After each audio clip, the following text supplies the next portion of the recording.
Yo, yo, yo. What's up, chat?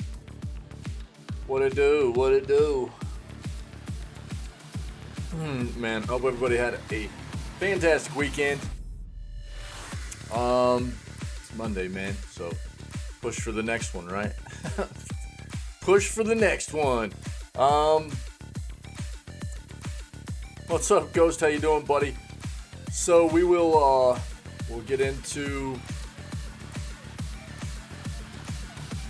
today's edition of Video Gaming News. That'll be March 13th. By the way, the yesterday's news segment, I had some issues. I had something I had to get edited out. It's taking a bit for it to be prepped for YouTube, so it'll be up later. But I thought it would be ready by this morning, but it's not there yet. So apologize for yesterday's news segment not being up on YouTube yet. Usually the same night those are up for me, the same day those are up for me on YouTube, but yesterday's news segment had some issues that had to be edited, and so it's taking a bit, but it will be up. So I do apologize, but yeah, we're gonna do the news as always, and then we're gonna dive into day one of Divinity Original Sin with our buddy Pinky. So should be a good time, man. We haven't played a top-down, CRPG style game in quite a while, and this should be a good go, man. We've had a good amount of community that have been, kind of interested in us playing Divinity as the next top-down CRPG game that we played, and here we are, man. We've played through Pillars of Eternity games and Tyranny, and those are the more recent ones we've done, and so now we'll get into Divinity today. It'll be a good time. We're still going to play Warframe over the weekends and stuff as we move forward, because I've been having fun with that, and we'll keep doing that on the weekends, playing with friendos and having a good time. But during the week we're gonna switch over and be playing some Divinity. Should be a good time. I'm excited. But on that note, let's get over here, let's do what we do, and let's dive into this video gaming news segment, baby. This is what we're listening to this morning, by the way. Subnautica vibes. Yeah. This is a pretty cool survival adventure, mostly aquatic game. Has base building elements, resource gathering, things of that nature, and it's a pretty wild little game. So highly recommend checking it out. It's also got a pretty cool little OST, pretty cool soundtrack, so go check it out, all right? Let's get over there. Let's do this. See what we got. How you doing this morning, Ghost? What's up, buddy?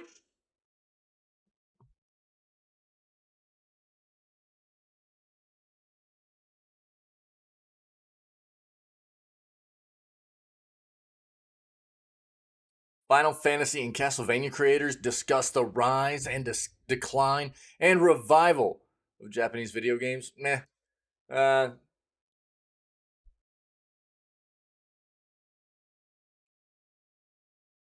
That can be a cool article for people to look into, but we're looking more for news for games rather than just discussion type stuff on those kinds of topics. So let's see what we got here.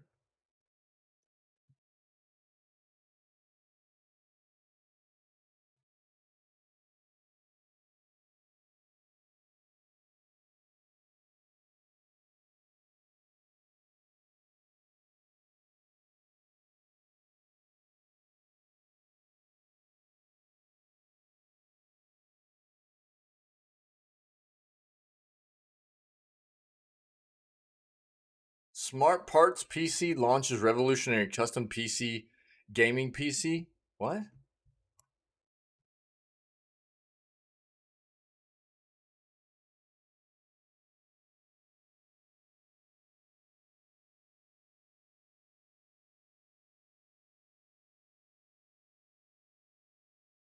Hmm.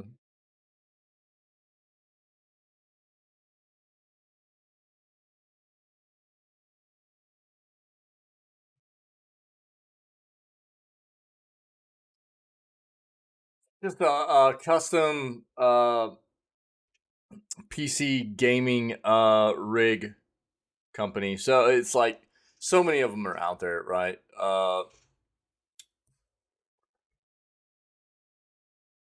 Make sure I didn't miss anything there.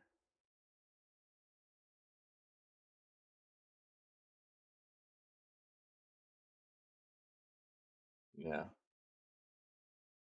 Basically allows people to go in on like so many other creators do, or manufacturers do for custom PC builds. Allows people to go in, um, probably on their website, take a look at all the different kinds of parts they have. Really, uh, create a configuration for a PC build that fits their budget and their preference, and have it built up and then sent to them. What I want people to understand is that it's very, very, very, very important that if you're going to be getting into PC gaming and you're not going to be building your own PCs, you're going to be relying on another company to provide you with your hardware, right? Your PC. You need to make sure that you're investing in a company's product that is reliable, um, good good parts, as well as good customer support. Because I have heard absolute horror stories about big brands, big manufacturers that people have bought through, have had PCs still on warranty that have taken months, numerous months to get the company to even acknowledge the fact the PC actually has a legitimate hardware issue. Um, then work through the process of getting the PC back to the manufacturer, and then an additional equal amount of months for them to actually get through the process of fixing said PC and getting it back to the consumer. It's not that there aren't manufacturers out there that do a good job, right? Aren't builders out there that do a good job and have good customer support and take care of their consumer and their customer. There are, but it's important, I think, for everybody to understand that not all companies of this nature are created equal, right? And it's going to be in your best interest to ensure that you're doing your own homework on what kind of customer support, what kind of warranty is coming along with the products that you're purchasing, especially big products like that. That in the event something goes wrong, you want to make sure that you're being taken care of, right? So make sure that you're protecting yourself and the investment that you're potentially uh, you know purchasing there. And PCs are pretty expensive, so make sure you're taking care of yourself. Educate yourself on what company you're potentially going to be buying from, yeah, if you're not building yourself.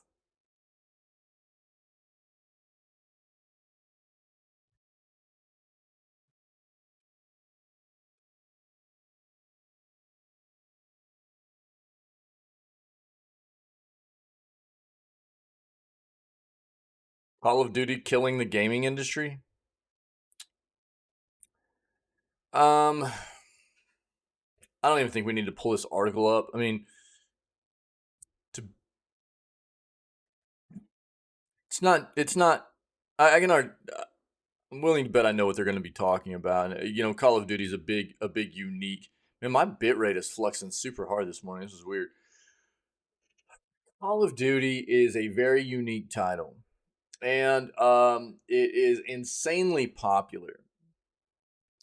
And a title like this, it goes along with a lot of other games in genres that have really set themselves above and beyond, or at the top of the gaming industry. Whether you talk about, you know, games like Fortnite, or games like Minecraft, or whatever you want to talk about, right? And especially, if you really want to get into the nitty gritty of it, you talk about games in the live service space, right? Live service space is a really, really tough segment of gaming to get into, and you know, a lot of what these big titles do is, even though they might not be bringing the best quality in the world to the table in every iteration of the game, they're able to lean on the name that they have. They're so popular that if they come out with a title that is not blowing people away, as long as it's a fairly polished title. Yo, Kayla, what's up, my friend? How are you? It'll do just fine because so many people know this name and the name of said IP, and they will just, they'll dive into it, and they'll buy it. So they do fine on that. And to an extent, that's very bad. I mean, we see things happen like with the most recent iteration of like Battlefield 2042, right? Battlefield has been longstanding, like the biggest probably competitor from big AAA devs in the FPS competitive shooter space for Call of Duty. And the latest iteration out of EA, and I think it's DICE, right? DICE is the one making Battlefield 2042. It was a terrible release. It was bad. It was really bad. All kinds of buggy, crashy, terrible stuff, and it really hurt that game. So it's not like that you can just come out, with an absolute trash piece of software and people are going to be okay with it. That's not the way it works. But I think what I'm trying to get at here ultimately is that a lot of these games have gotten so big over time, they've created a very tough industry for other new games to find their way into. Yeah. And I mean, that's just how it is, man. That's just how it is. We've seen awesome games that have been created that a lot of people enjoy, but it hasn't been lucrative enough for the developers to keep the games open. I mean, you talk about games like Knockout City or Rumbleverse, for example. And I mean, Rumbleverse is a game from a that's Epic Games right there, right? That's the same developer as Fortnite. That game was only out for about a year, a little bit more, and they were like, it's not worth it. Initially, there are a lot of people that dive into those games, but then it falls off real quick because it's really hard to keep people's attention away from these big name titles that people just keep going back to. You have to really have something attention grabbing out of the gate for a title in the live service space. And you have to continually be bringing in new content that's going to keep players away from the big name titles as well to keep your game moving forward, to keep people into your title and away from those other titles that they normally play. And it's a tough thing to do. It is not easy. Oh, I'm good, Kayla. I'm good. Yeah, I'm doing very well. It's cold this morning. It's cold. I'm like trying to cuddle with myself right now. It's cold in here, man. It feels like the temperature dropped outside. I don't even know what we're rocking. It's not that cold. I'm just probably being a little bit of a, I just needed to stay in bed and be all cuddly this morning. It's not that bad. It's below freezing, but not by much. Thanks for asking. The worst. What's up, buddy? How are you doing, Caleb? No, I don't know. I mean, I think a big part of what they're going to be talking about in this also is, I mean, they're talking about the 10-year deals that Microsoft's trying to make with all these other gaming, you know, companies, because all these other companies are throwing fits about the fact that Call of Duty is such a unique title that if Microsoft gets a hold of it, it's going to be too anti-competitive, and that shouldn't be it's just, so I mean, it's a very unique title, and it would definitely turn the tide for Xbox and Microsoft. There's no doubt about that. So that's part of what they're going to be talking about in there as well, and we know what's going on with that. We've talked about it a lot. Winter storm warning until 8. Oh really? Yeah. Tired and sore. Oh, Are you working today? Yeah. Are you still doing the like weird Saturday, Monday, Thursday? What's your schedule right now? Just finished your night shift work? Right on, buddy. Nice. How was work, dude? Excuse me, guys. Yeah, you're working. Okay, Kayla. I hope it goes well.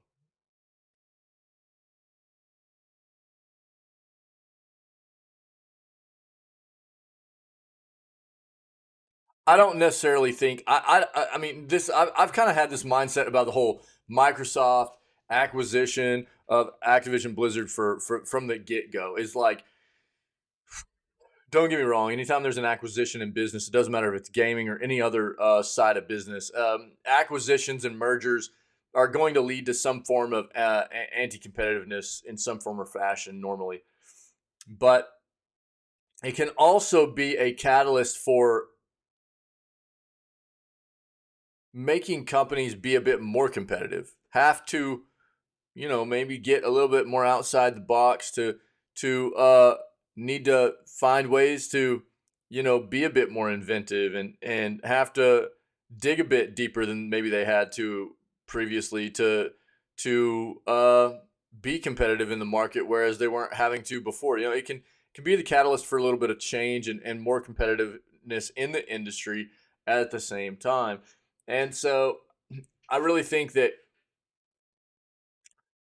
if I think it's a good thing that Xbox would be the one getting these. Microsoft's a big company. Xbox has always been behind a lot of the other console makers, really. So it'd be maybe more of a catalyst for some level playing field kind of stuff. But a lot of the other, there a lot of the other gaming competitors, whether it be Nvidia on the front of the cloud gaming as their biggest competitor in cloud gaming, or mainly Nintendo wasn't really saying anything, but PlayStation was throwing a fit.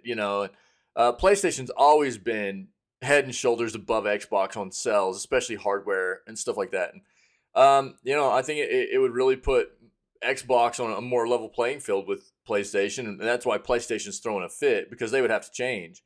They would have to be more inventive and do things the way Xbox has had to do things for so long, instead of just sitting there at the top.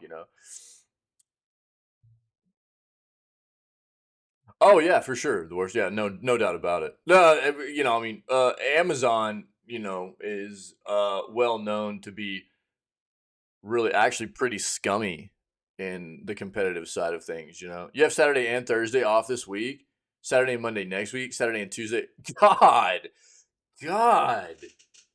See, that would bug me, man. That would bug me. Yeah, right. The worst. Yeah, yeah. I mean, we've heard all kinds of things about Amazon, like where people get into like Amazon's marketplace, where they're like starting off as little indie companies, then Amazon goes, "Oh, hey, that's a pretty cool product." And Amazon's, they're ingrained in every part of the world. They've got all kinds of manufacturing stuff set up, and they're like, "Oh, dude, we can make that, and we can undercut them." And then they just like snuff out these little indie companies that started out on Amazon. You know what I mean? So it's like, we've heard all kinds of stuff about Amazon doing scummy stuff like that to companies. Yeah, yeah, it's pretty gross. Probably go in and change my availability. I just haven't yet. Oh, right on. Well, I mean, yeah, if it doesn't bother you, then more power to you. I like having a bit of consistency in my schedule.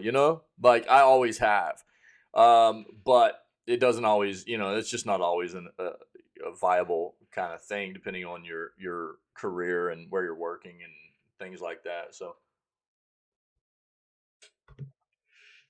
turn-based shooter Limnus Gate is closing down this summer. Okay.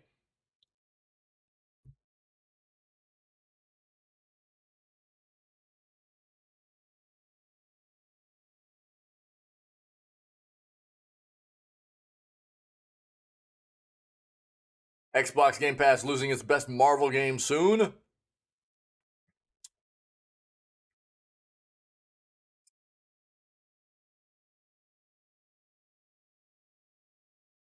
GSC warns of potential Stalker 2 leaks. Let's take a look at what's going on there.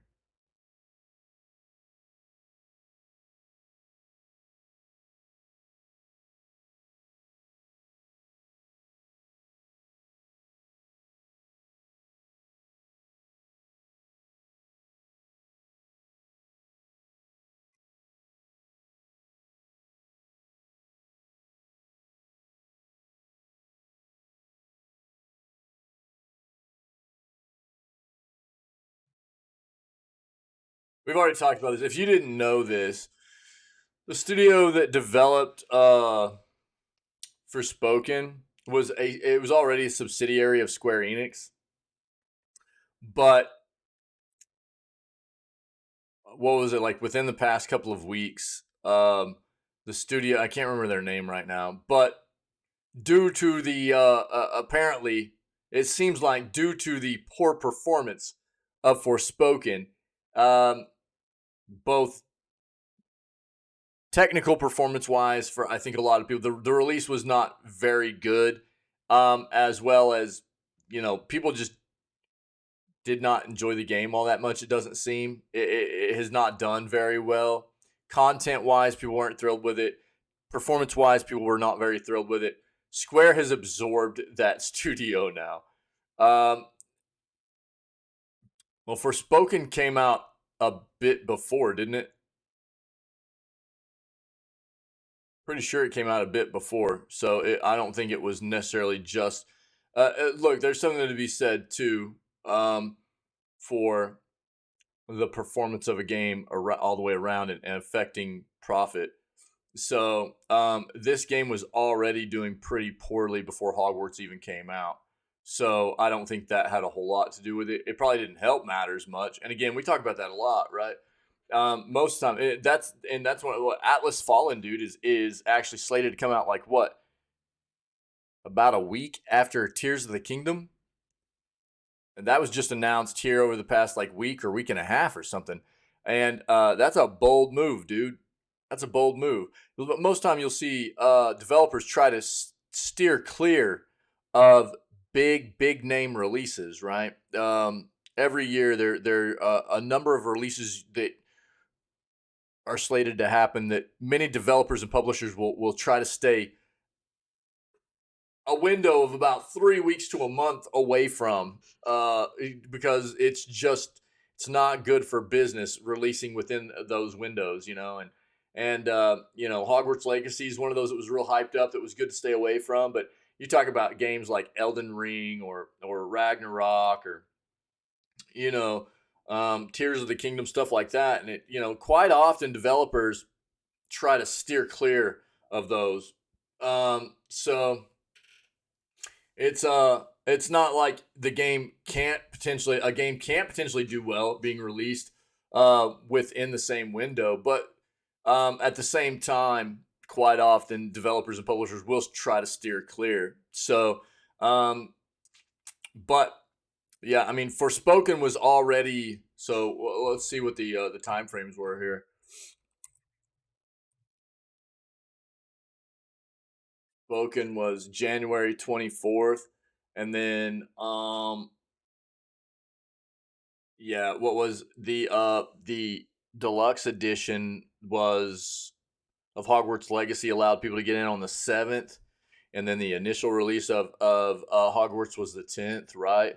So yeah, so they had a couple of weeks there, and I mean, as you can see, it was like you go to the Metacritic for Spoken. We've looked at it a number of times, but for the PS5, 64. You know what I mean? Across the board of 123 critic reviews, user score of 3.4. So it's not like this game was just getting crushed in regards to, or not performing well market wise, due to people buying another game. That's not the fact, right? So you're talking about a game that people were actually a pretty good consensus. Not that everybody was having a terrible time, right? But for the most part, a lot of negative feedback about what this game brought to the table. So in regards to that, there's that's your kind of definitive proof there that a lot of people were not real thrilled with what the content in this game and the performance of this game had. Yeah, and that's why it didn't do well. Not necessarily the release within the same window of another game. and therefore Square has absorbed the development studio that created Forspoken. And we had talked about it. We had talked about it whenever it first got announced, and but if you didn't know, now you know.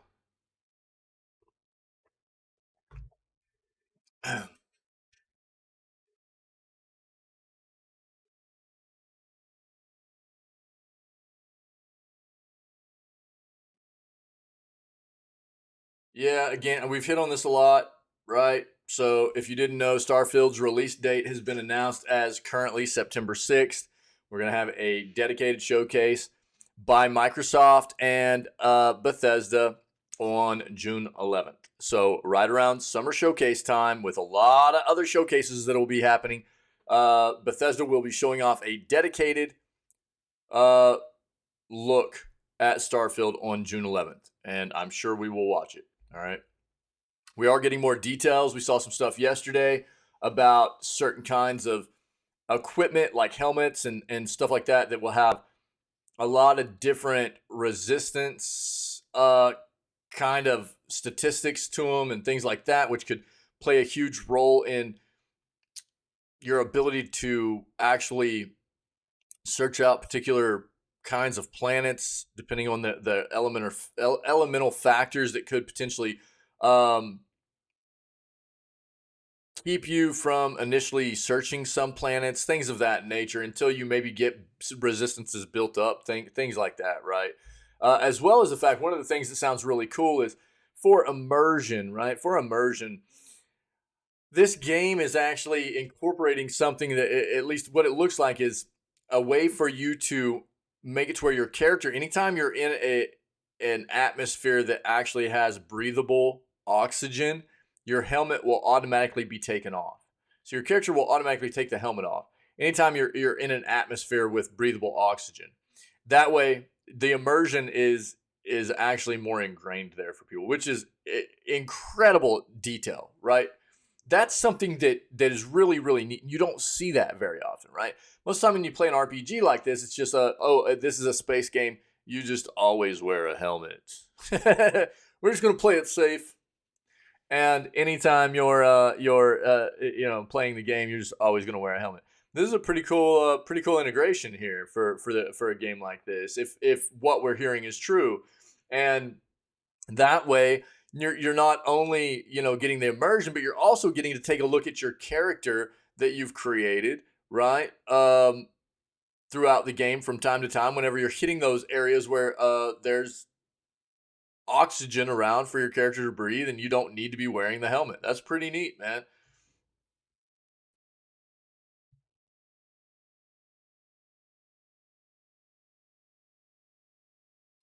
You want to talk about a game that's been getting crushed right now for performance issues? This is one. Fallen Dynasty. So they've got a patch out.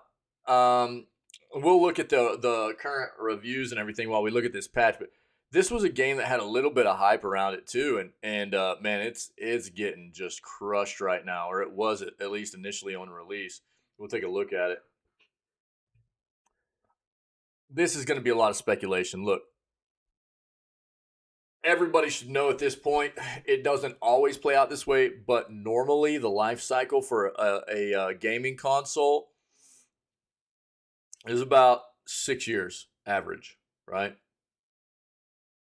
And if you think about that, we are approaching halfway, halfway through the life cycle of the PS5, the current gen consoles for Xbox and PlayStation. Xbox Series X and S, and the PS5. It's kind of wild to think about. But I talk about this a lot. The console industry is very cyclical. Yeah. So people are getting a bit wound up about developers no longer focusing on trying to produce previous gen console games. But this is just part of the way things work in the industry for console gaming. And it's going to become more and more prevalent in the industry where developers aren't going to care to make games for the previous gen consoles because they're going to start being phased out.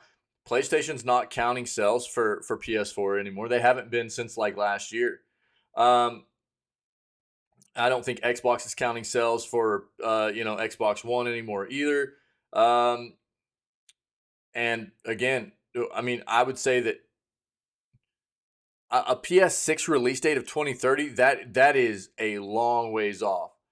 I would say that a PS6 release date, based on historical figures of cyclical time frames and how often we usually get a console, probably within the next 3 to 4 years, PS6 is what I would guess. You're talking about 2026, 2027 for the next iteration of PlayStation and Xbox console, right? Nintendo's doing some weird stuff. They're really trying to stretch their consoles out, man. And I think we've seen Nintendo's next console next year or within the next year and a half. But in my opinion, their next console should have already been here. But we know the game they're playing. We talk about it a lot, and they can get away with it a little bit more because they've got more of that like Disney-esque kind of theme to a lot of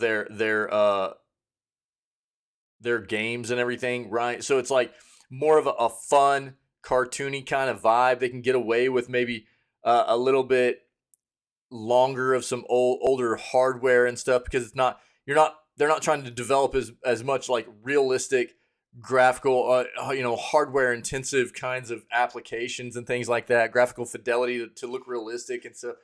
But it's for me anyways.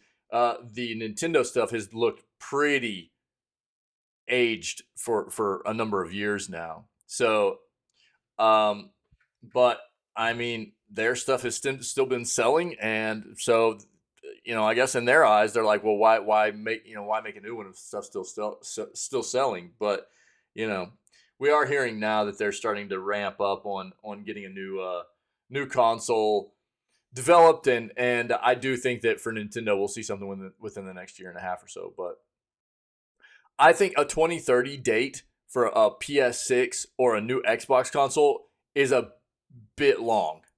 That's way out there, man.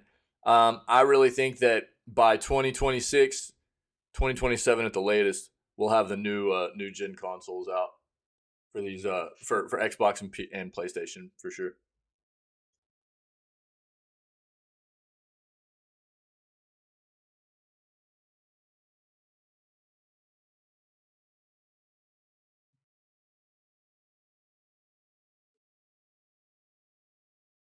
See what we got in our other search. Oh my god, dude. It just never stops, does it? The whole NFT, blockchain, crypto, web3, metaverse.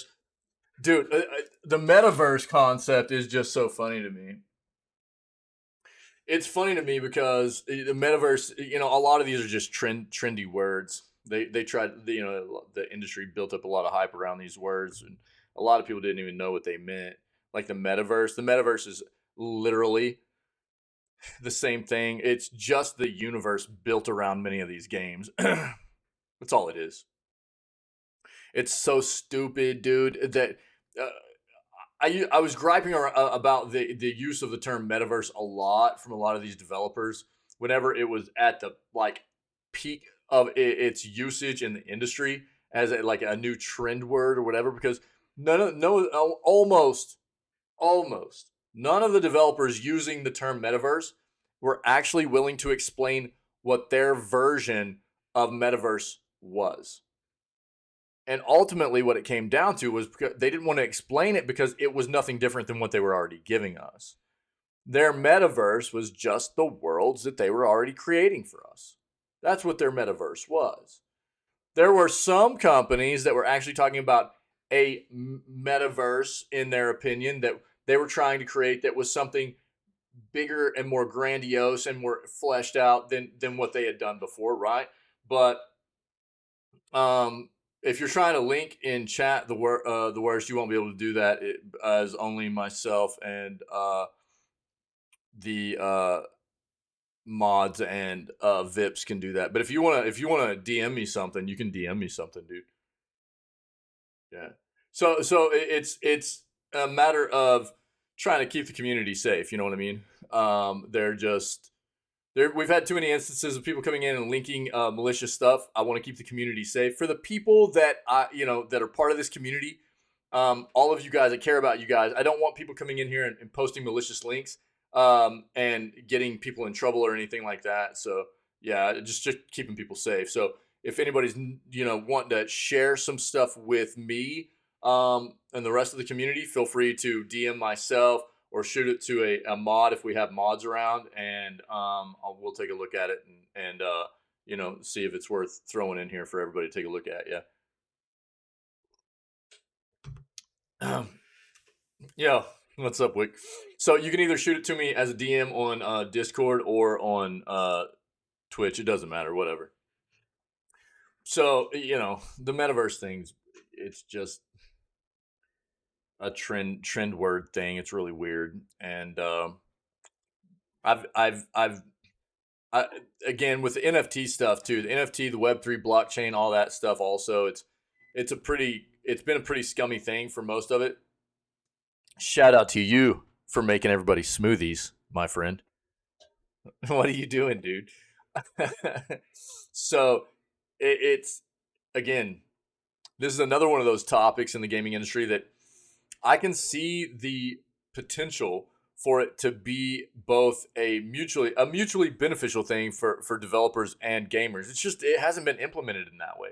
I also don't think the infrastructure in the gaming industry right now is set up in a way that makes it easy to do mutually beneficial.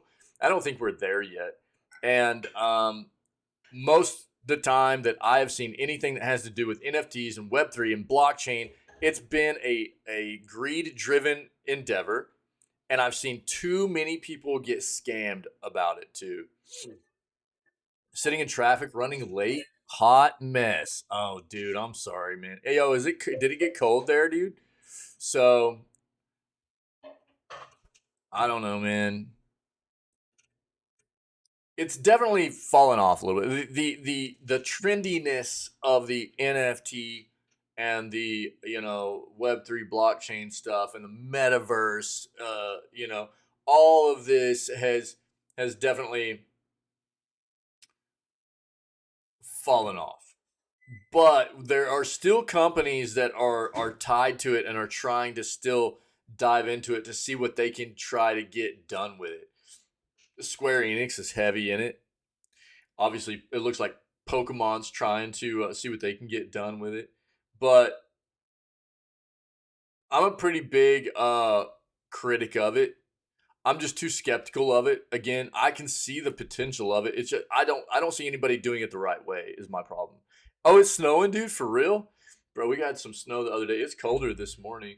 I don't think it's snowing. I think it was raining. It was raining. It is a little bit below freezing for us. It was raining last night. It's a little bit below freezing, but I can feel it this morning, dude. It feels chilly. I didn't want to get out of bed, dude. Sorry that you're stuck in traffic, man. That sucks. That was one of the most mauling things for me about where I lived before where I live now, dude. Lived in a big city, and it was just stupid, man. Anywhere, I mean, we lived out. I mean, our house, dude, was outside of city limits. We literally were not even considered to be living inside the city when we were still just swallowed, dude. Just swallowed. And anywhere you wanted to go took just forever. It was super gross. I hated it so much, man.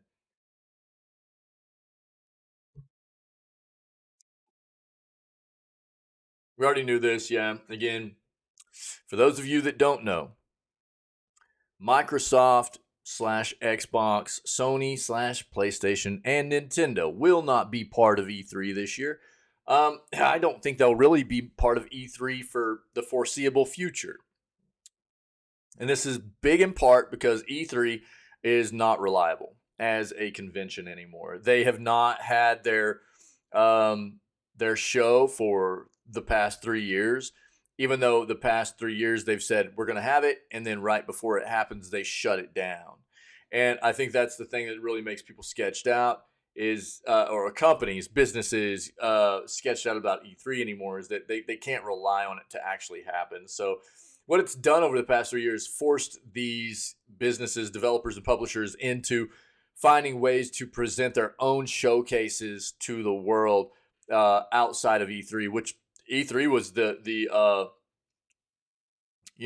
tool that almost all the gaming industry used for roughly the past 20 years, right? I mean, that was the thing, as well as tech companies, yeah. So, but it's changing because E3 kind of they really hurt themselves a lot, man. And so there are some big developers that have already said they will be part of E3 if it happens this year, like Ubisoft, and we'll just have to see how it goes. I'm not buying into E3 happening this year because I won't believe it until we're about a month away. So E3 would be happening in June, and about the second week of June. If we get to May and they're still saying that they're having it, I'll start being a little bit more apt to buying into the fact that it could potentially happen. Uh, wait, do you think it's an E3? What's an E3 issue? So we'll see.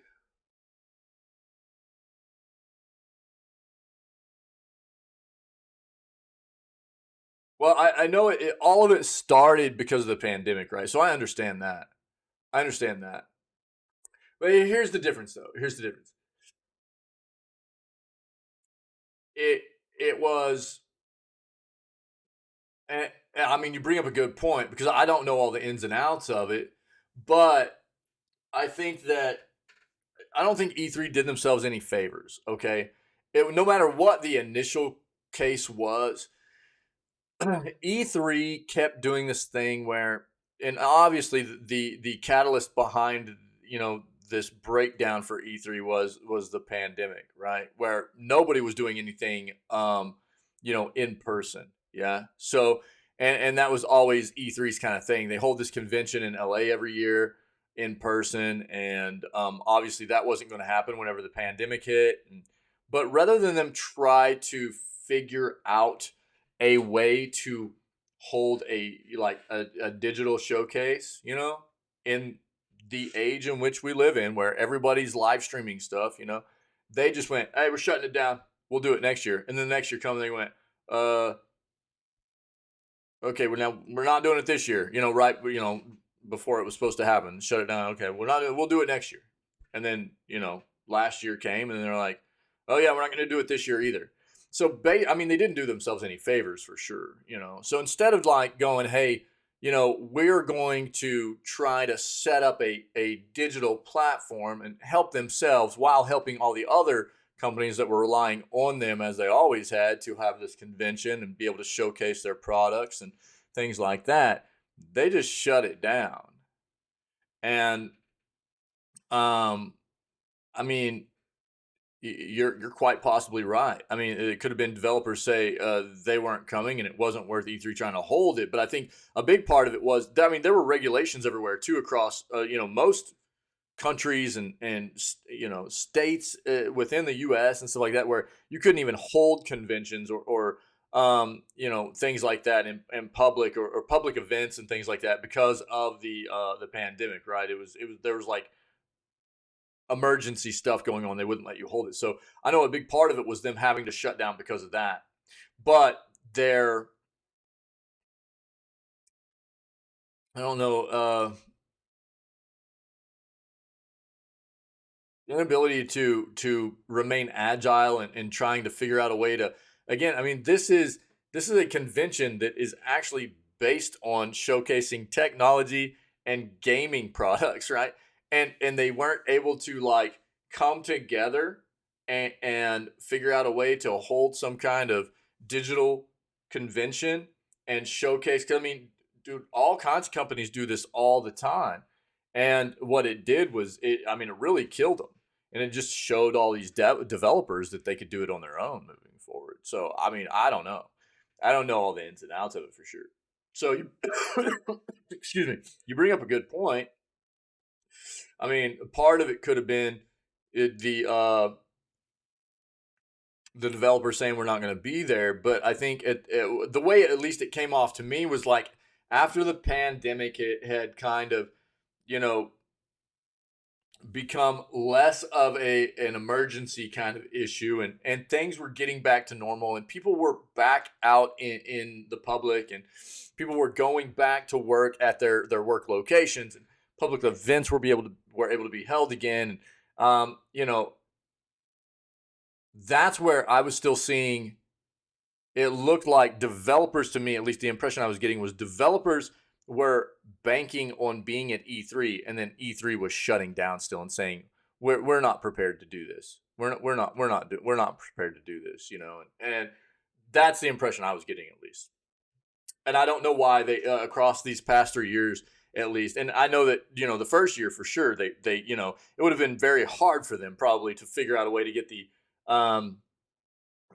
you know, a digital showcase set up and everything. I mean, it would have been, you know, especially nobody was expecting the pandemic, right? So you can't fault them for that. That's very very tough. And I mean, you know,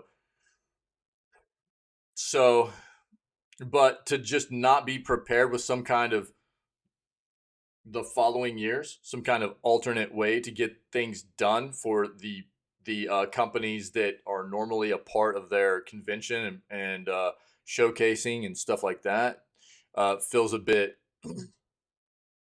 of an oversight, you know. And I do think it's been pretty catastrophic for them on that front, as there are so many companies now I think that are just no longer going to want to be a part of E3 moving forward because they're just going to do it on their own. So that's the way it's at least been perceived from me in everything that I've seen across from the past 3 years of what's happened. And again, that first year for sure. I mean, you can't fault anybody for that. It was chaos. It was chaos, man. For everybody, it was chaos, and that was a terrible thing. And everybody was just trying to be safe, and everything was shut down, man. You know. I also just don't think they did themselves any favors, though. Yeah.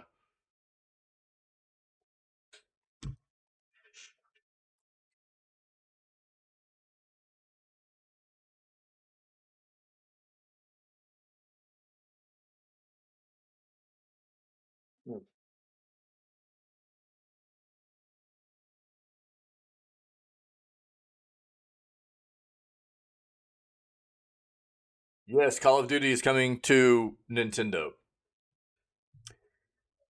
As long as Microsoft is able to fully acquire Activision Blizzard, Call of Duty will be on uh, Nvidia's cloud service. It'll be on Nintendo. It'll probably be on PlayStation as well for the coming 10 years. This is the biggest hurdle that Microsoft has found themselves addressing in regards to the acquisition of Activision Blizzard. And it's because all of these other companies see Call of Duty as too unique of a title, too lucrative of a title for Xbox to have on their own as a major console and cloud gaming space player. But they've already got contracts out there with Nintendo and Nvidia. They've been trying to get one done with PlayStation, but PlayStation's, you know, nothing's going to be good enough for PlayStation. So we'll see how that goes. But yeah.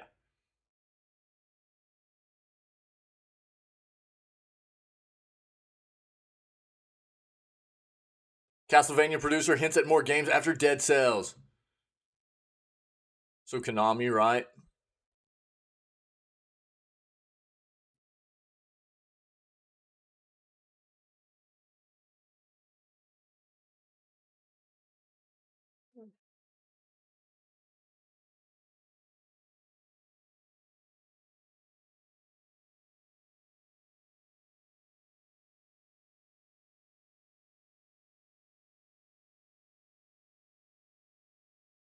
Oh no way! Wait, hold on. This is the oh, dude, wild. Yeah. Okay. So this is if you guys don't remember, we hit on this article not too long ago.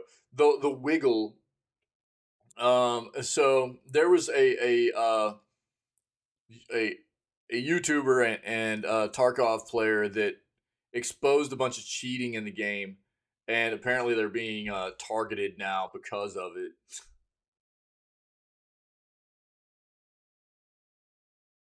Pull it up and talk about it. Ubisoft launches 2 new cells to help you save. We'll see what's going on there.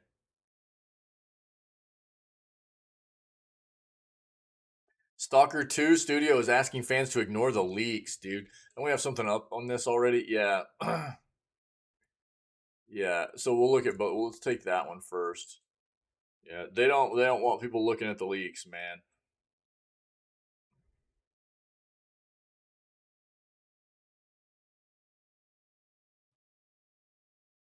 I respect that.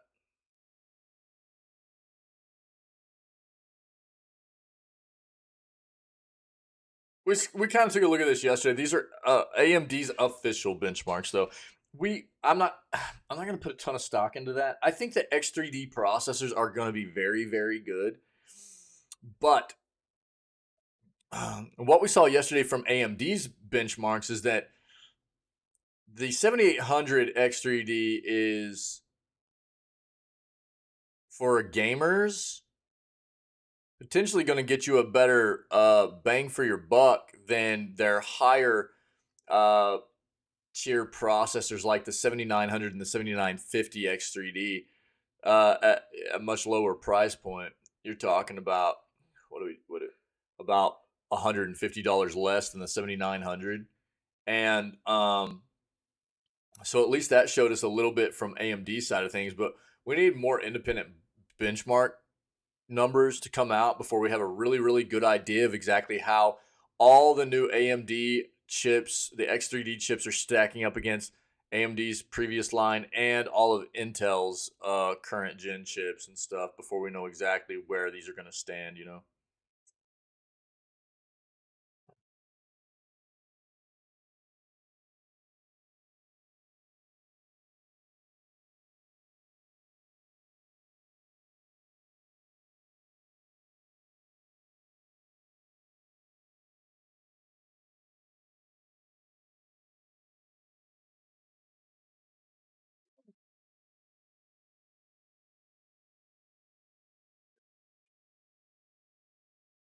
Our search always ends up with these Game News 24 articles, and they seem like they've got some good info in them, but they're so hard to read.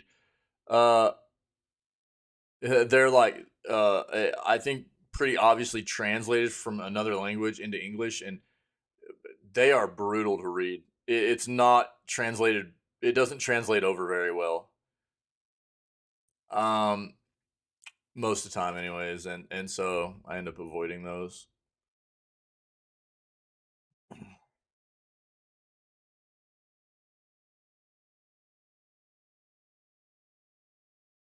What?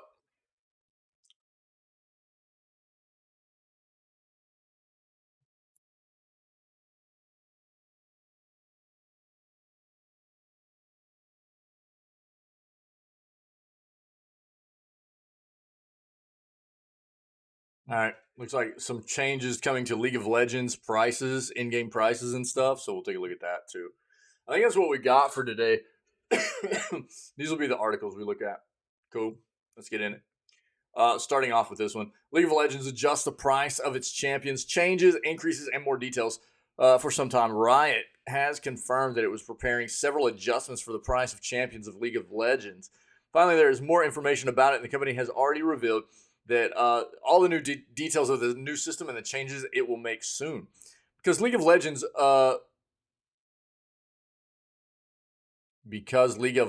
will you adjust the price of your champions? What? The study assured that the current pricing system is somewhat archaic, since it is based only on the age of the champions and their launch. Now, it won't just focus on these parameters, it will also take into account how many seasons the champion has seen rather than how many champions have been released since. He explained that his goal is for new players to be able to find who is he, dude. They didn't even say who he is. Yeah, goal for new players to be able to find their main in an accessible way, and for returning mobile fans to be able to meet other characters as well. added that another of the goals is to keep releasing new characters at the current rate.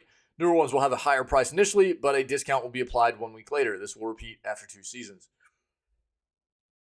Characters that had a recent rework or minor gameplay adjustments and that changed levels will also have their prices adjusted, as Riot considers that their experience has improved for new players and for those who return. Finally, he noted that uh, will do everything possible to avoid promoting a champion to a higher level. Share the updated prices below. So, new prices for champions of League. Riot divided champions into various tiers based on aforementioned parameters. The adjustments will generally favor the community, but it is also important to mention that there will be increases in specific cases, very specific cases.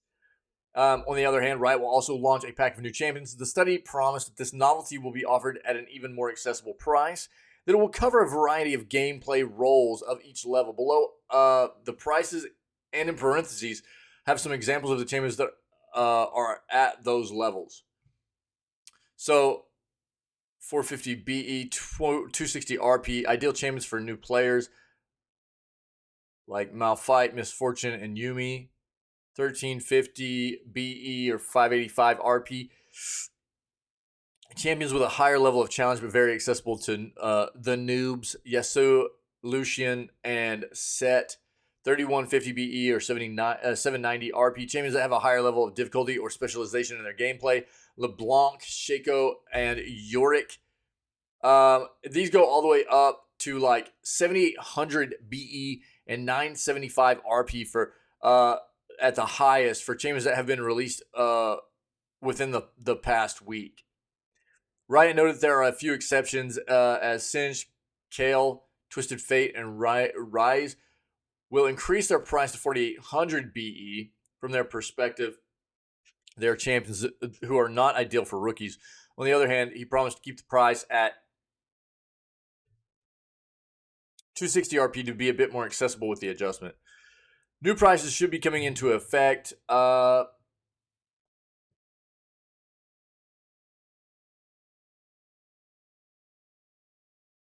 in version 13.5 of the game. Okay. That was a weirdly written article itself, man. But if you need more out of that, if you're a League fan, you probably grab some good content out of there, okay? Ubisoft launches 2 new sales to help you save on Ubisoft Plus and cooperative games.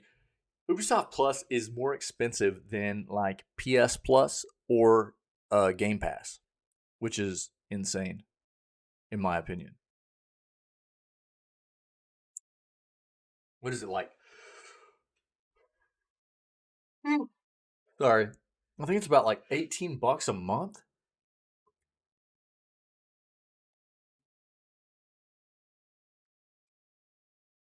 Ubisoft has kicked off 2 sales that are running from March 9th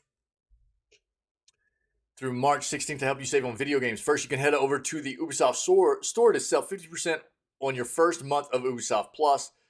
It is a subscription service that gives you access to over 100 Ubisoft games with premium editions, even day one access to new releases. Any in-game rewards you earn, like in-game currency and cosmetic items from your Ubisoft Plus membership, will be yours to keep even if your subscription ends. Your subscription also includes cloud gaming access, so you don't need a powerful PC rig. In addition, if you take Ubisoft up on this deal, you get 1 free month of NVIDIA's GeForce Now Priority membership, which gives you priority access to servers, 6-hour play sessions, and 1080p resolution with up to 60 frames per second performance. The other deal is the co-op cell, which can save you up to 80% off select cooperative video games through the Ubisoft store. You can find some of the big titles below, like Assassin's Creed Valhalla and Far Cry 6. There are also games like Heroes of Might and Magic and Scott Pilgrim vs. the World on sale. Be sure to check out the sale page for the full list. Which co-op games will you be grabbing? Now you can see there's like AC Valhalla Deluxe Edition for $26. Far Cry 6 Deluxe is $24. I got the yawns this morning. Sorry, guys. Far Cry New Dawn Deluxe, $11. Ghost Recon Wildlands Standard, $10. Rabbids Party of Legends PC, $20. Riders Republic, $24. And Tom Clancy's Rainbow Six Siege is $9.99, so $10 too. There you go. If you need it, I do find it wild that like the Ubisoft subscription is more expensive than like PlayStation and Xbox's subscription services. It's kind of wild to me. Team Ninja releases 1.03 patch for Wolong Fallen Dynasty. Team Ninja, the developer behind Wolong Fallen Dynasty, has released a new PC patch to address issues surrounding the game's troubled PC port. The patch 1.03 aims to tackle problems such as progression bugs, trophy achievement issues, and specific woes for PC players. The patch promises to improve camera controls when using the mouse and resolve issues with white flickers, resolution bugs, graphic card selection problems, and crashes in specific environments. While the patch intends to solve the game's performance issues, some players still report crashing problems. The game is the latest in a series of disappointing PC ports that have received negative performance issue reviews. While the new PC patch for Wolong Fallen Dynasty aims to solve some of the game's points, some players are still experiencing problems. Despite this, the game's core combat and traversal options are said to shine through, making it worth a play for fans of the Neo games. Maybe. Look, before you take that statement to heart, look at this.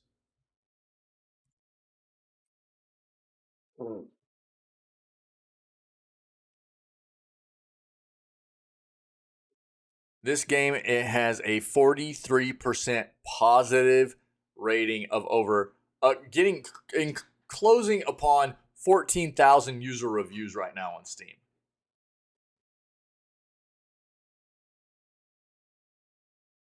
Be very careful. I can tell you that just off of close to 14,000 reviews, being at just over 40% positive, a $60 price point, that's a rough go. That's a rough go for me. So hopefully they're getting the game patched up to feel better for people. Right now it seems like it's not fixing everything. And ultimately, we talk about it all the time, no game should be released to feel bad enough. You know, we don't expect things to be perfect, but no game should be released in a state that is so bad that it is getting, it prompts reviews to just crush the game because it is in such a bad state. No game should be released like that. No way. And if you're really interested in trying this, I would say probably best to let it bake for a while, get some more patches for it, or try to play it on a subscription service at some point or something like that at a much lower price point. This is not doing very well. It sounds like a hot mess. We'll even look at the Metacritic for it right now. I'll link this for you first.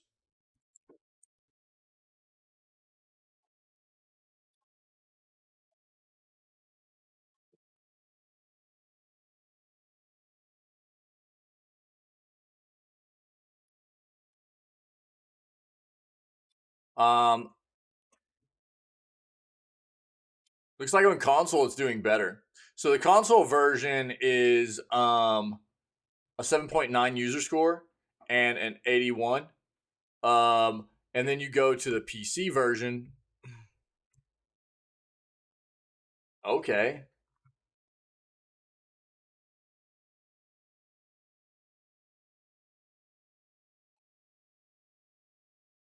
Well, this is a pretty big contrast here. I don't know what the deal is. Weird. Excuse me. Huh. Um, that's not normal. What is going on here?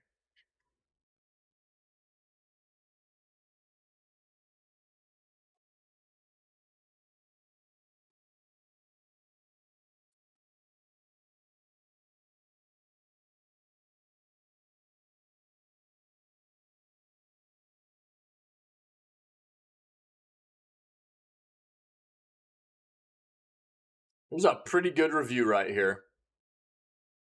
So even I wouldn't even pay attention to the not recommend here. There's almost 30 hours put into this game, or 26 hours put into this game, and they have a pretty comprehensive list of pros and cons for this game.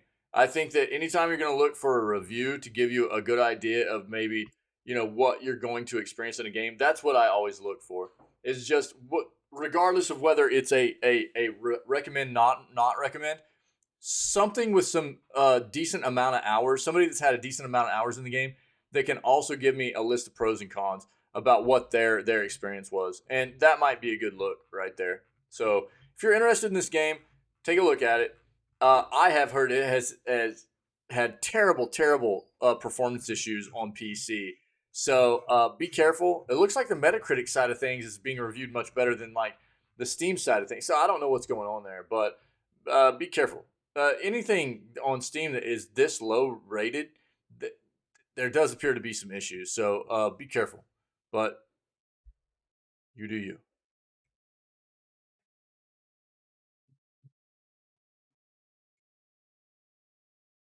One second.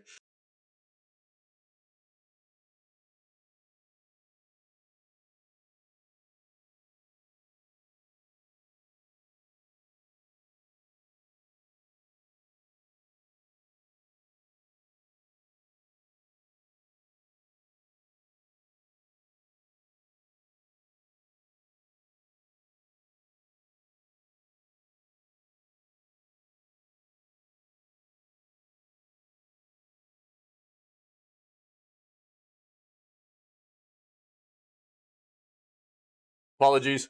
All right, let's keep going. Castlevania producer hints at more games after Dead Cells crossover. Yeah. It's been nearly 10 years since the last one. There's finally a new Castlevania game, sort of. Yeah, Dead Cells Return to Castlevania is only a DLC expansion for the 2018 indie hit Dead Cells, but it's the closest fans have got to an actual new entry rather than just a spiritual successor like Bloodstained Ritual of the Night.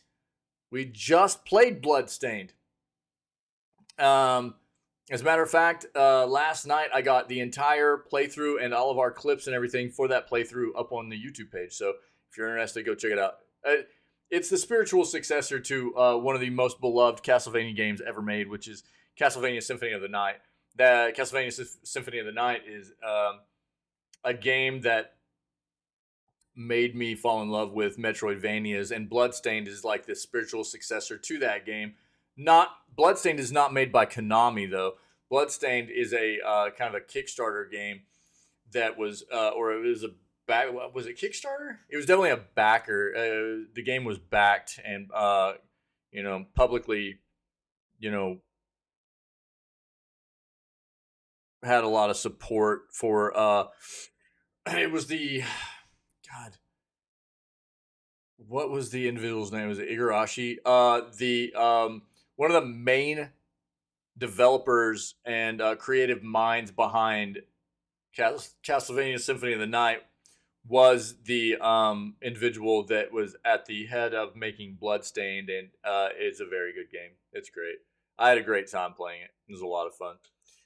It's difficult to predict exactly what Konami's intentions with the series are, but between the successful Netflix adaptation, which is getting a follow-up series at some point, which is very good in my opinion also, rumors of a proper revival and the company's own renewed interest in video games, the odds seem a lot better than they have been any time in the last decade. At the very least, it seems Konami is interested in doing more with the Castlevania IP again, thanks to fan enthusiasm, or at least that's according to Sutomu Taniguchi, an assistant producer at Konami and supervisor on the Return to Castlevania DLC.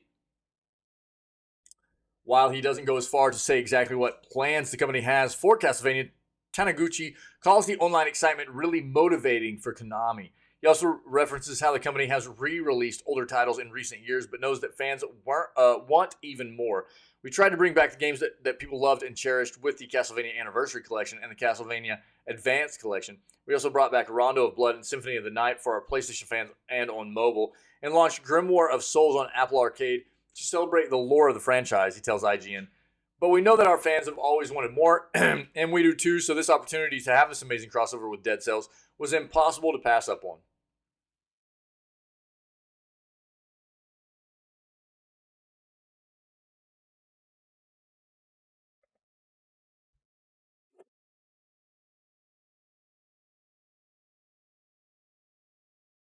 Doesn't specify whether he's referring to entirely new games or more releases and crossovers.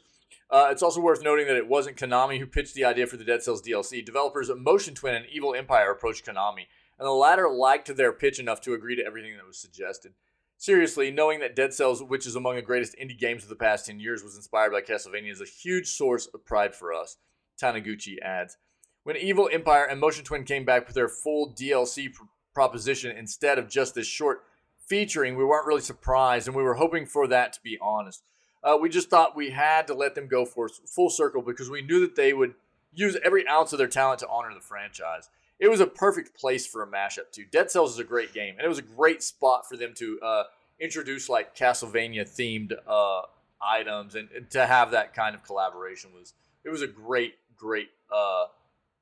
place for that to happen.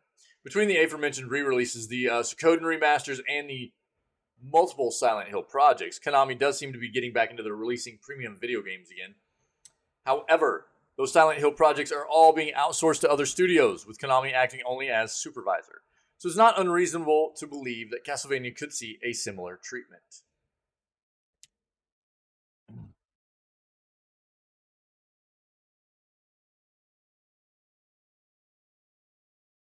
They have the Dead Cells Return to Castlevania trailer there. We've seen it a number of times here in the community and in the news segments and stuff. But if you're interested, there it is. You can take a look at it there. All right. The Escape from Tarkov stuff continues, man.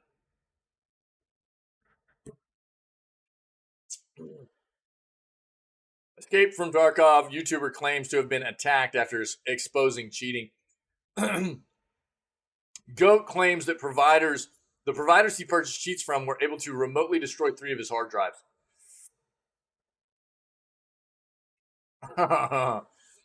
Escape from Tarkov YouTuber Goat has claimed that a cheat provider remotely destroyed 3 of his hard drives after he published a video exposing the widespread nature of cheats in Tarkov. In February, Goat published a video titled The Wiggle That Killed Tarkov, which showed the YouTuber using cheats to expose how many other players were using cheats in Battlestate Games' shooter. To do so, Goat wiggled to players that he could see through walls due to cheats. We read about this at the time it came out. Other players would often wiggle back, despite Goat being undetectable to legitimate players in these situations, suggesting that they were also using cheats. Goat claimed that there were cheaters in about 60% of the 125 raids he tested, which sparked widespread claims that Battlestate Games is not doing enough to tackle cheating. Tarkov has been forever known to have a really bad problem with cheating. On Friday, March 10th, Goat shared a follow-up video in which he claimed to have been attacked by providers he used to source cheats for his investigation. Goat said that he was trying to source sound bites of cheat providers, bragging about how their cheat hasn't been detected in 3 years. However, he was yet to reinstall Windows or wipe his PC after using cheats for his investigation, which is recommended because many cheats have significant access to users' computers in order to avoid being detected by anti-cheat software. These cheats can also feature rootkits, software that is incredibly difficult to detect and can give their creators access to users' computers, allowing them to install malware or change settings on the PC. Goat, who said he did not wipe his PC or reinstall Windows after using cheats, shared that this left his computer vulnerable when he attempted to get back in touch with his cheat provider. Their Discord server, which only recently added a specialized verification bot, noticed I was logged in from the same location with a different account and flagged me as a secondary account, he shared. This gave them the necessary info to figure out more than just who I was, but what account I had with them. They messaged me and asked me to stop trying to get verified. He continued, later that day, my computer wouldn't boot up. They did what's called a boot nuke. They fried 3 of my hard drives, all the M.2 drives, all inaccessible and gone. Goat added that his drives were very reliable and purchased in the last 3 months. They aren't even the same make or model and showed no signs of failure previously, he claimed. Reasonable to assume that they were able to mess with the drives and render the drivers and render the NVMe drives useless. In any case, I tossed them in the trash. The content creator admitted that although several people recommended that he wipe his PC after using cheats, he didn't do it quickly enough. Goat's claims come several weeks after a community-led anti-cheat Discord for Tarkov shut down and accused Battlestate Games of failing to thoroughly investigate claims. Well, I mean, kudos to Goat here for you know,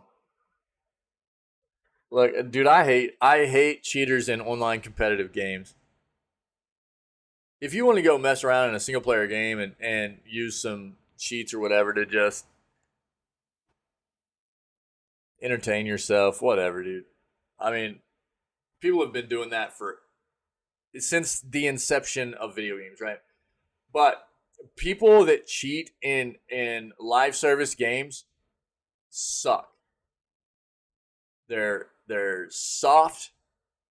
They're just terrible video game players that can't stand to lose, and instead of wanting to or being willing to take the time to get good at a game, they would rather just take the easy way and use a bunch of hacks and cheats to be able to beat other people, and they suck. So, um, I mean, shout out to Goat for doing the hard work and going out and showing to all the other legitimate Tarkov players out there what a mess this game is right now, and basically what a lot of people already knew was that Battle State was not,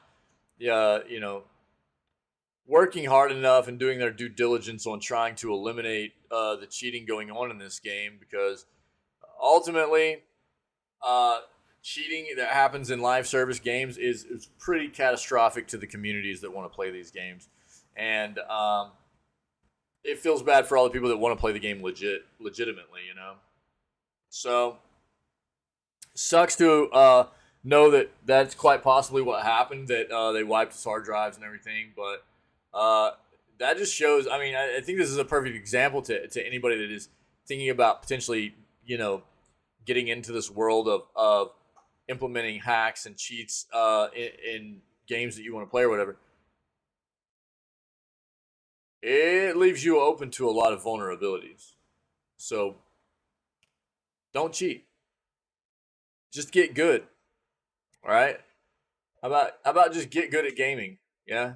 If you want to go cheat in a single player game and whatever, you're not affecting anybody else, you're just having fun by yourself or whatever, then whatever, it doesn't matter. But to go ruin other people's experience because you suck, that's not really acceptable. Turn-based shooters Limnus Gate is closing down this summer. Servers will be shut down in July.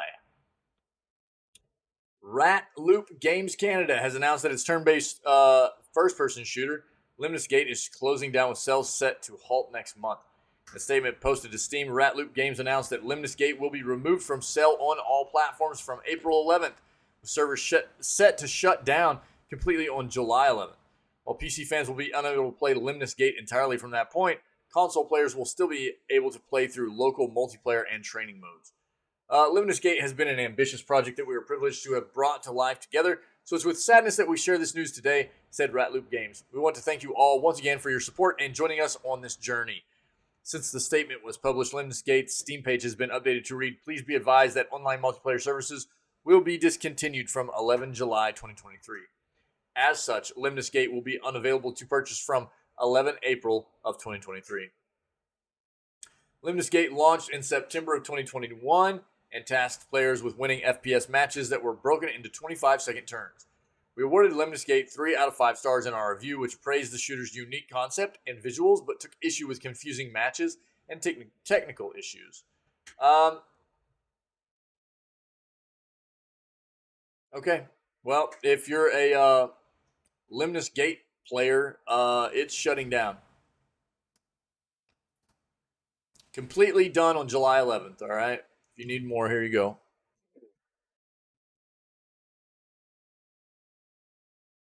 Xbox Game Pass is losing its best Marvel game soon. The best game, I think they're talking about Guardians of the Galaxy, right? The best game associated with Marvel comic book brand will soon be departing from the library of titles that are accessible through Xbox Game Pass. As of this week, on March 15th, Marvel's Guardians of the Galaxy is set to be removed from Game Pass for both console and PC. Mm-hmm. Yeah, we kind of already knew that was leaving. We talked a lot here recently about all the games that are leaving Game Pass, and we knew this one was leaving as well. If you haven't played Marvel's Guardians of the Galaxy for yourself and want to do so before it leaves Xbox Game Pass, you might still have enough time to beat it this coming week. Based on data from HowLongToBeat.com, an average playthrough of Marvel's Guardians of the Galaxy takes around 17 hours. If you don't think you'll have enough free time to complete it before it's taken away, though, Game Pass subscribers can also look to buy the game outright for a lower price than normal ahead of its departure. Any game that's on Game Pass, you can get, I think, a 20% discount on if you want to buy it. So there's that option before it leaves. It's got 2 days left. Is that what they said? The 15th, yeah. That's what they said, right? Leaving the 15th? Yeah. So 2 days left. 2 days left. So either you need to get in there and try to really, really grind away to get this playthrough taken care of, or potentially think about grabbing this at a discount right now. I don't know. But this was actually supposed to be a pretty decent little game. It didn't do very well, actually, sales-wise, but the reviews on it are decent. Is it actually on Steam at this point? Let's see. Maybe not. Yeah, there it is. Yeah. 94 and 93% positive. I mean, that's pretty solid, man. That's pretty good. That's really good, actually. It's really good.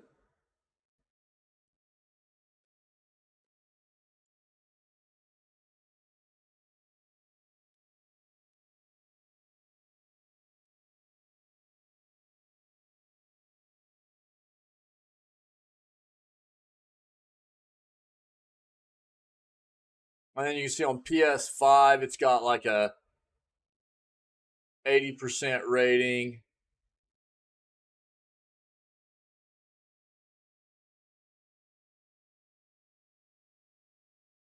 PC 78 with an 8.6 user score.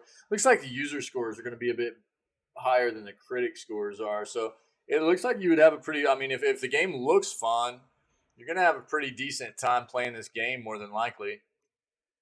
So there you go. You got 2 days left on Game Pass, though. Stalker 2 Studio. These are both kind of the same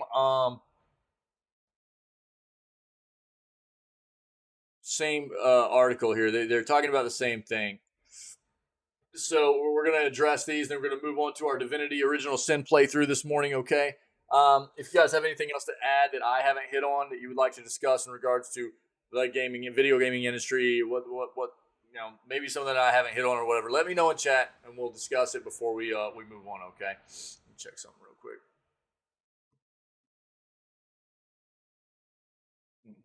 Okay. So,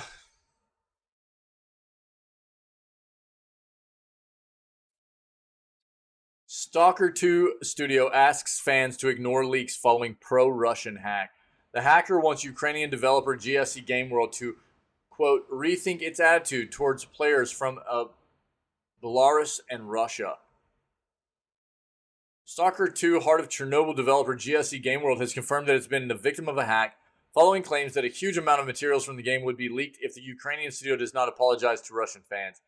Details of the hack first surfaced on Saturday, March 11th, when a user from Russia's social media site, VK, claimed to have tens of gigabytes of content taken from Stalker 2, including the game's story, maps, and cutscene information. I know, dude. I know. The statement was accompanied by a number of unreleased screenshots and concept art from the game. In the post, the hacker demanded that GSC Game World rethink its attitude towards players from Belarus and Russia. Remove the ban on the What's Up site. Yeah, dude. Yeah. What's up, buddy? How you doing, dude?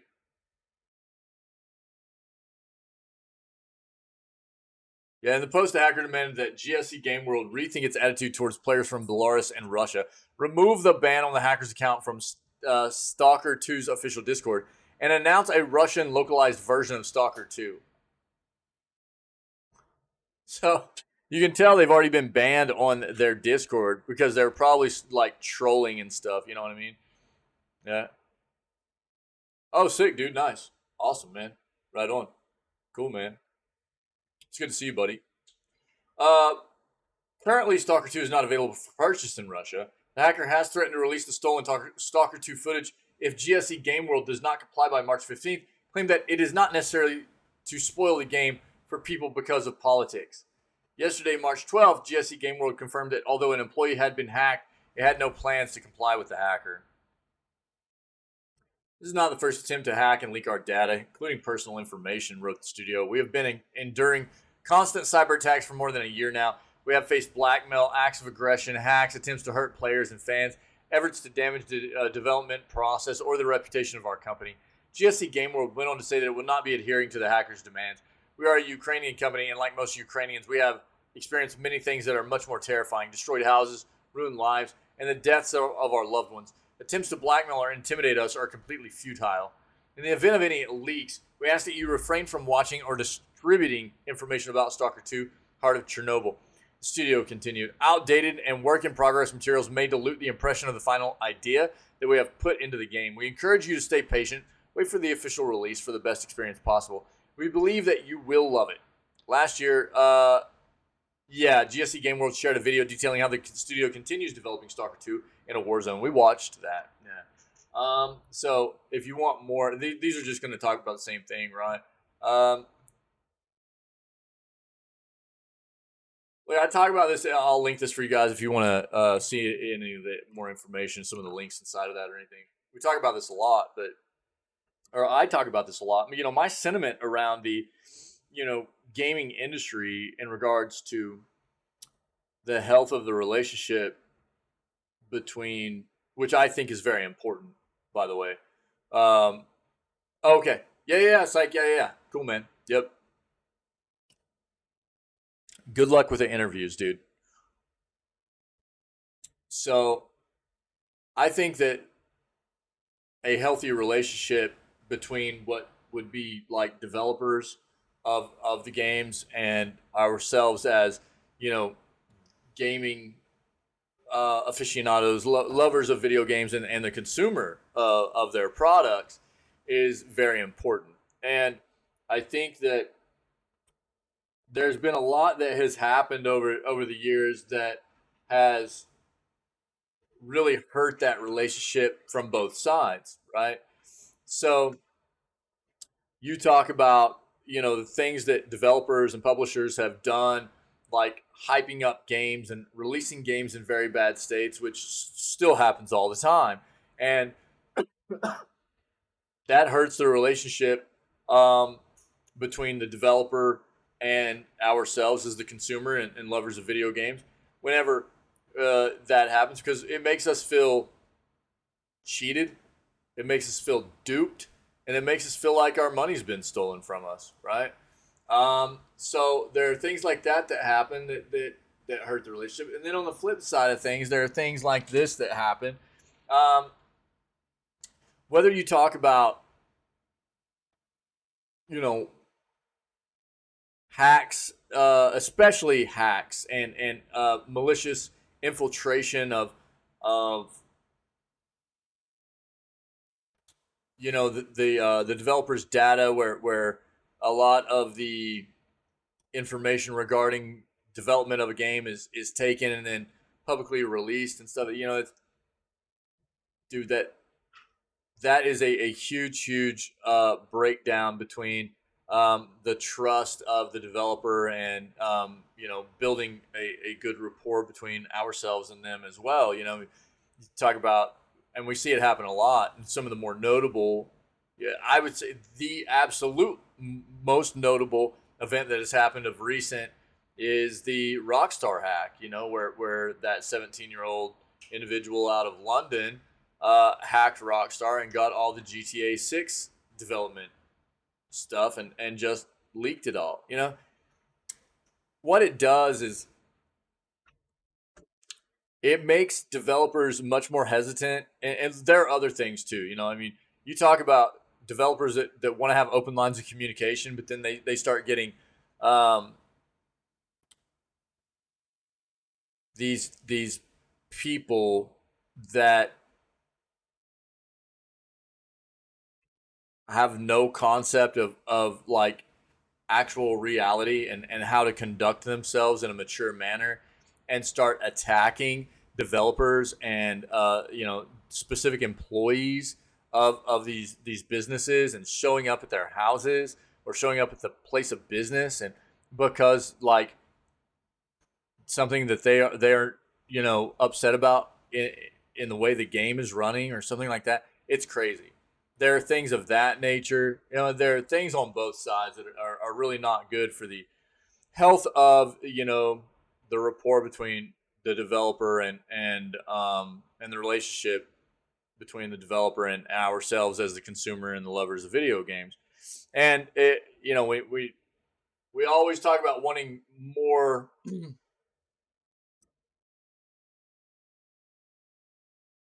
like roadmaps and more communication between the developers. But I mean, you have to understand that quite often when they try to do that thing, they end up having to deal with a lot of this really nasty stuff that comes about. And at the same time, I mean, there are a lot of people that are jaded by developers from the crappy stuff they've done to us over time. So it's a really tough thing to address. But trying to get better and not regress, I think, is important on both sides. So, whenever things like this happen, and this is, whenever leaks happen and hacks happen, where information about a game gets pushed out that a developer wasn't ready for the world to see yet, it really pushes them into a corner and it forces their hands into having to talk about many aspects of a game and their software that they weren't ready to talk about yet. And that sucks. They shouldn't have to do that. As much as people get hyped about a game and as much as people want to know more about it, the developer is going to tell us more about those titles and more about that software that we're excited about whenever they're ready to tell us about it. It's not on us to determine when that developer tells us about it, right? So I think people just need to chill out. Like, I don't know. And I know that, people are jaded by a lot of things developers have done. Dude, I'm jaded. I get it. I understand. But continuing to engage in these malicious acts and things like that, it's not helping anything, man. It's really not, in my opinion. So trying to promote better ways to like repair and make a healthier industry, especially in regards to the relationship between us as the consumer and lovers of video games and the developer themselves. I think there's a right way to go about it, and then there's a way that just keeps breaking things down and making things worse, and I think we really need to strive to continue to try to make things better rather than engage in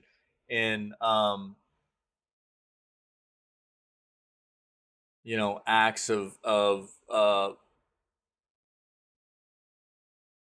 malicious stuff that ends up breaking down things even worse for us. So I don't know. It's something I talk about a lot, and it's pretty brutal. Seeing the things that happen all the time, how worked up people get about some people have just lost their minds, man. They take it upon themselves. They think it's their right and their prerogative, like to show up at somebody's place of work because they, or somebody's even their private residence, and data mining people's, information to where they found out a specific individual that works for a developer's residence and show up their house and like threaten them with violence and stuff. That kind of stuff happens, and that's insane. That's crazy. Can you imagine how scary that would be? That's craziness, man. That's craziness. So I don't know. Hopefully that kind of sentiment will reach some people, and we'll be able to spread some of those good vibes around about trying to repair some of these relationships around, and developers will hear it too, and be more willing to, you know, understand that it's not just us towards them, it's them towards us as well. You know, we've been hurt by a lot of developers, you know, and we've been um, let down, and we've felt stolen from, and things like that. And both sides need work. Both sides need repairing, and hopefully we'll get there. That's the news, though, man. That's the jam. It's random mode time. Get your random modes in there. Get you a free sub, my friends. We're gonna move on. We're gonna play Divinity with our buddy Pinky. Nice, Ghost. Nice. So hopefully we're gonna play with our buddy Pinky. What's going on here? Oh no.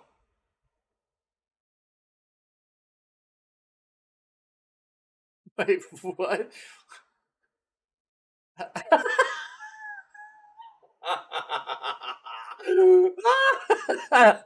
Oh, dude.